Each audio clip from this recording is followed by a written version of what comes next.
days. How you feeling about the offense?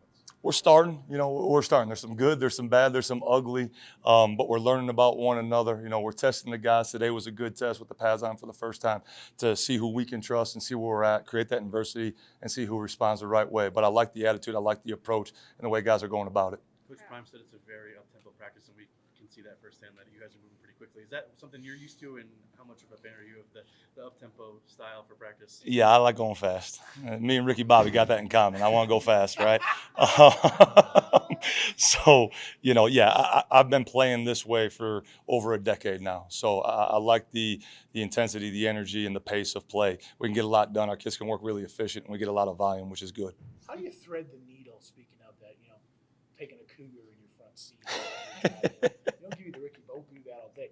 I thread the needle between fast and rush, if that makes sense. Because there is a sweet spot there, I can tell you. These guys are doing that. Right, yeah, you want to be quick, but you don't want to hurry, right? And we got to slow their mind down right now. I'll start with the quarterbacks in particular. When you're operating this offense, it's like riding a bike down a volcano that's erupting. You can't be thinking about the bike. You got to know the bike, and that's what our offense is, and that's what we're doing right now. We're teaching the bike, we're teaching the offense, we're teaching them to be elite problem solvers so that no matter what problems present themselves, the guys have the tools, the techniques, and the fundamentals to be able to apply it and to think fast, know fast, do fast. So to everyone else, it looks like chaos, or it looks like it's it's just wild. But to our kids, it's the reality that they know, and they have confidence playing that way.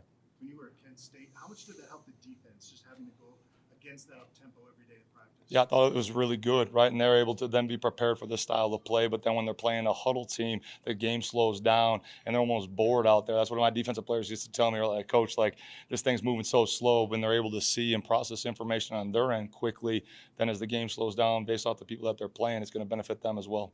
Coach Kelly said yesterday that Shedeur and Travis Hunter are showing a lot of flashes on the offense. Who on the defense is giving you guys a hard time right now? We got enough issues right now offensively that I'm just kind of focused on that. Have you ever, as a coach, had your players know numbers through camp, earn their numbers, and do you like it? Do you not like it? I've never had it exactly like this. I've been at places where the single digits in particular were earned, and there were certain things that you had to do that. I think it's great, right? I think it's a great life lesson that no matter what you do and no matter what you get, it's going to be earned. So why not, you got to earn your number no matter who you are.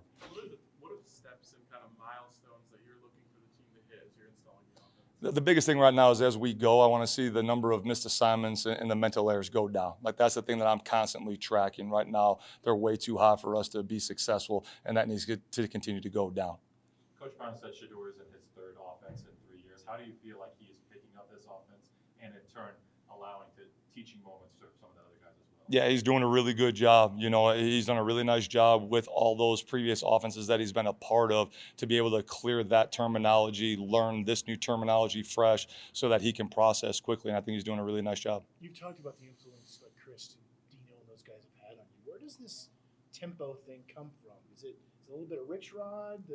This is all from Coach Babers. Okay. Yeah, this is all from Coach Babers. And when we got together at Eastern Illinois, he taught me to play this way. And being with him for 6 years, the style of play comes from him. And then some of the schematics are taken from all over. But the style of play and what you guys see is directly related to Coach Babers. And I wouldn't be standing here in front of you guys if it wasn't for him. How important is it to get those live reps against the defense so early on in the spring? Because a lot of times you might expect it's just install or drills in the first week of spring ball, but you guys are going full speed against the defense right away. Yeah, you only get good by playing the game, right? We can watch all the tape, we can do all the walkthroughs, but I equate it to like riding a bike again. Like, you got to get on the bike. You got to fall. You got to scuff up your knee, and you got to do it to learn how to do it. So, getting the good on good, the 11 on 11, the 7 on 7, the 9 on 7 inside run, all those different components, help you learn the different phases of the game, and it's invaluable. What are you seeing from the offensive line? They're doing a good job, again, learning their calls and learning to play together as one. The biggest thing is that we got to put the 5 best guys out there that see the front through the same set of eyes.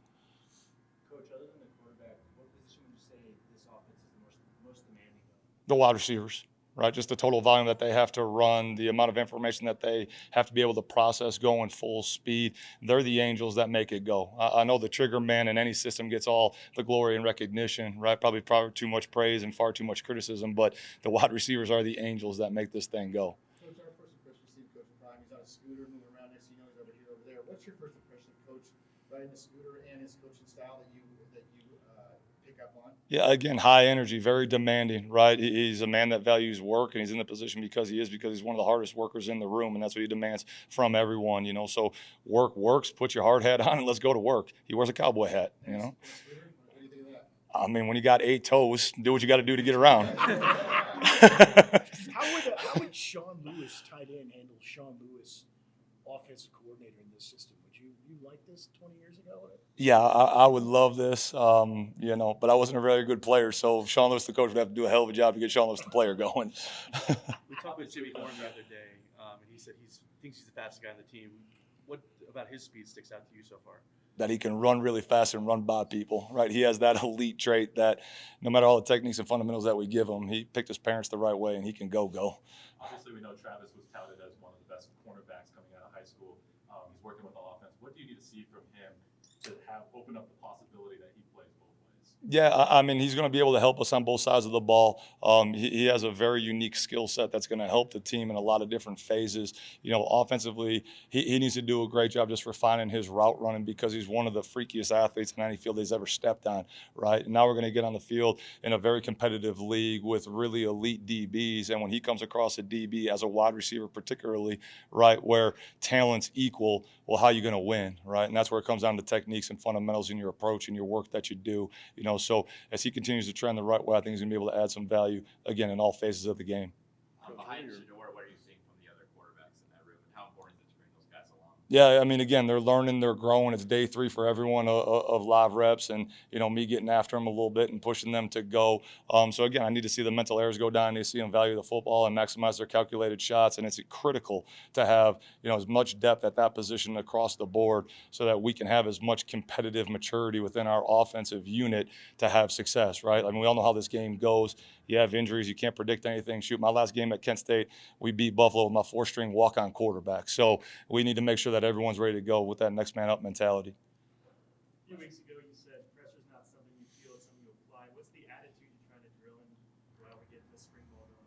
Yeah, I mean, so the biggest thing, our points of emphasis is that we want to have championship focus, we want to have championship finish, and we want to have championship intensity, right? Everything that we do should be game-like so that we can train ourselves now for when the games come. Like Coach said this morning, that winning has started long ago, right? Like this is kind of the work quietly that's behind the scenes that no one really sees. And then, you know, all the season previews and everything start happening, you know, that late summer, August, and like now, all right, hey, now the season's coming. Like, by the time we get to that point, that's the punctuation mark on the work that we've done all the way through. So, you know, we did some winter conditioning. We laid some base level strength and conditioning. Now we're in phase 2, kind of spring ball, building this team, building this connection. And those are the major points of emphasis offensively, right? To where what's our focus like? What's our finish like? What's our intensity like from moment to moment to moment?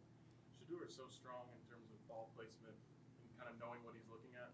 How high do those two things rank in terms of being a quarterback in your offense? They're huge, right? I mean, the throw game in particular, you can win with timing and location regardless of how good the coverage is, right? So his ability to put the ball where he wants to and to be able to anticipate and make those throws are critical characteristics that we're looking for in all our quarterbacks.